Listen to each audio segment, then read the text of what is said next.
Turn these notifications off. Yes, God family. I am coming live to just discuss something that has come up recently. It was something that honestly I did not intend to share, but just in a vulnerable moment, I shared something about my marriage and it took off like wildfire. So I decided that, you know what, this is probably something worth discussing in more depth because there are a lot of women who are coming forward telling me that they have had the same experience.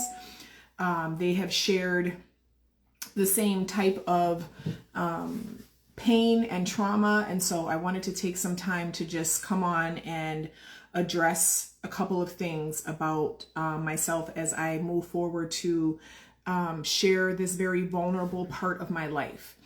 And first and foremost, I want to say that I am speaking directly to women. I'm not speaking to men. If you are a good man, nothing about what I'm discussing should be affecting you or triggering you to want to respond to what I'm saying to women. If you feel like you need me to provide more context, more detail, explain myself, you are looking at this the wrong way. You are not my target audience, and you can kindly GTFOH. Okay, so I just want to start off by saying that I had a post to go viral a couple days ago, and I talked about how my husband would pay all the bills, take me on fancy trips, my ex-husband, and he also bought me a home. And from the outside looking in, it was, you know, what a lot of people on the internet will tell you is what a man is supposed to do. He was protecting and providing from a physical standpoint. However, I want to share my story and share my perspective as a woman who was protected and provided for in a material financial way that was not protected and provided for in an emotional, psychological, mental way. And I will first also start this off by saying that it is our responsibility as women to gatekeep ourselves and access to ourselves. So I'm never going to be the person that, you know, blames my husband or puts him down, my ex-husband, but I'm here, I want to clarify that I had the accountability and the responsibility of listening to my intuition and listening to my gut. Typically, when women are involved in abusive situations, they are slowly yet surely persuaded that they are overreacting, that they are not seeing things properly, that they have trauma that's making them see it this way, and all of those things are called being gaslit. And someone commented today and told me to really make sure that I'm having grace with myself. And so I'm taking that to heart, and I'm taking that as something that I will very much lean into, because my circumstance is not rare. It's not different. It is something that, I guess, fortunately or unfortunately, was really the first time I had really experienced this type of dynamic. I had never been involved in what I would consider an abusive relationship before this.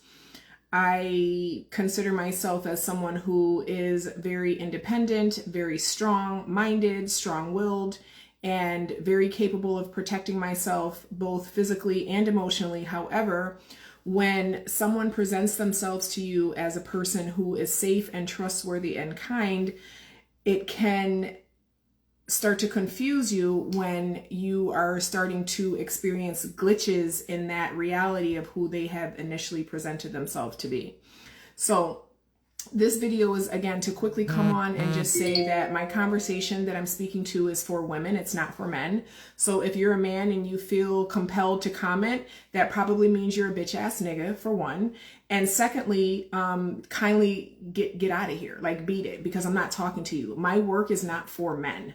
My work is not to analyze men. My work is not to figure out why they do what they do. My work is not to be concerned with men in any way, shape, or form. My work is to help women embody their divinity, their goddess consciousness, and to understand that they have the responsibility for the experiences that they have in their life. And in order for women to do that, we first must start to take accountability for the trauma and the situations that we have experienced. So again, this is not for men. My content is not for men. My page is not for men.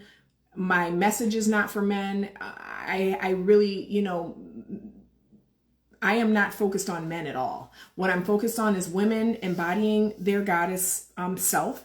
I'm focused on empowering women to realize that their gut and their intuition is very important, and it's one of the most powerful spiritual tools they have.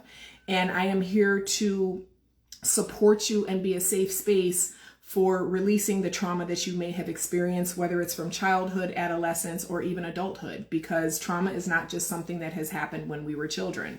It's something that we all face and all are exposed to on a daily basis. And with that being said, I just want to say again, the juxtaposition of being financially provided for and taken care of does not mean that the responsibility of being emotionally provided for and emotionally taken care of is now no longer exist. I'm here for it. Thank you. Yes, God. Yes, God. And I did find that there were, some men over on Threads, commenting, well, what was the rest of the situation and what was the story? Now, I am not here also to claim that I am a perfect person or I'm a perfect woman, even though I am perfect. In terms of relationship, yes, it does take two to tango. Yes, there were definitely things that I did wrong.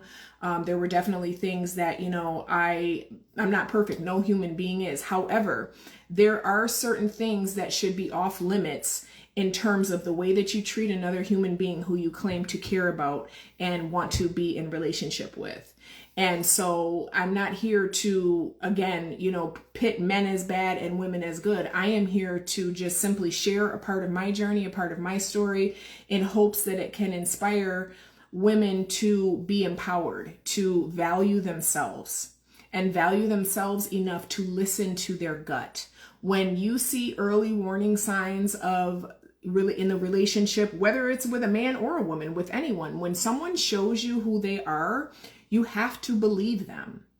You cannot make excuses for them. You cannot say, oh, well, they're just having a bad day, or, oh, well, they're just going through this thing, or, oh, well, they just lost their job. There is no excuse for someone treating you poorly.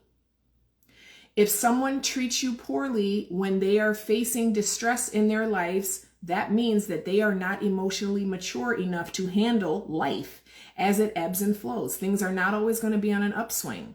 Sometimes there's going to be things that trigger us and make us upset, and that is not an excuse to treat the people that we care about poorly.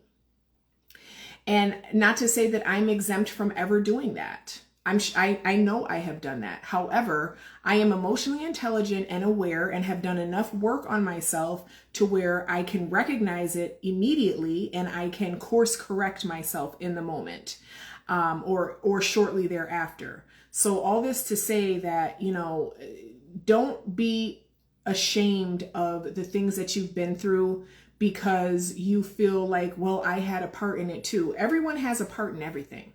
Okay. And the reality of life is that, again, it ebbs and flows. It goes ups and down. There's not going to be any perfect relationship. There is no such thing as a perfect relationship. However, there are standards and boundaries that should be adhered to. Disrespecting someone, making someone feel small, degrading someone is never acceptable.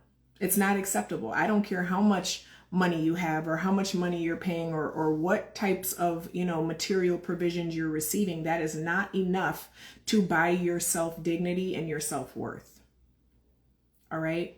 So this is going to be a really brief message. I just wanted to come on here and address it because I noticed that because these posts are getting a lot of traction, it's attracting a lot of trolls who feel entitled to some type of explanation or a deeper expounding from me. And I'm here to tell you that I'm not talking to you. So you can mind your business and you can read the room and understand that I'm talking to women. So if you feel like, you're offended or you don't agree with it, you don't think that I'm coming at it the wrong way, or, I should be more private about it. I shouldn't be discussing my business because it makes men look bad or whatever. This is not the page for you. You can kindly beat it because I'm not here for you, and that's okay. And I'm not here for everybody, and I don't want to be. You know, there's actually a lot of times where certain people have expressed their disdain with me and my content, and I take it as an extreme compliment. Coming from you, sir, you don't like me? Then that means I am successful.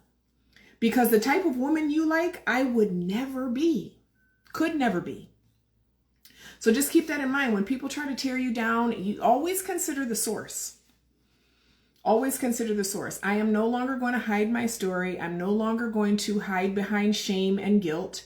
I am going to share my story, and I am going to share what I've learned and lessons that I've learned along the way of being in an abusive marriage, and how that has empowered me and emboldened me even further to continue to step into my goddesshood, to continue to never doubt that small little still voice inside of me that tells me, I don't think this is the right one.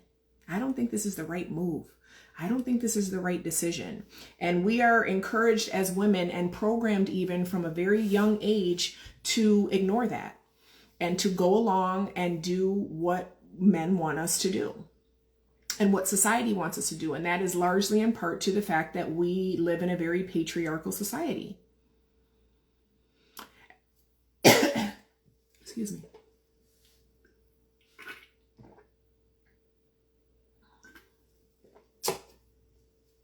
So other than that, if you have any questions or comments or feedback, my inbox is always open. I'm getting prepared to go and take my daily walk, which I'm looking forward to because the sun is shining, the weather is sweet. It's not Jamaica, but it's beautiful outside. So I hope that everyone continues to have a beautiful day.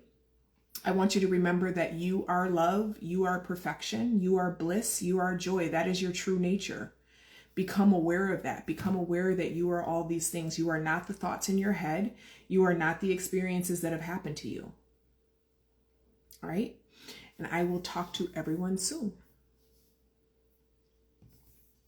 Let me go ahead and make sure Facebook is off because I have a tendency to think I'm done on Facebook and then I'm on YouTube and then it streams for like a long time afterwards. So I'm still live. Okay, end stream. See, this is where I always get it. Okay, end it.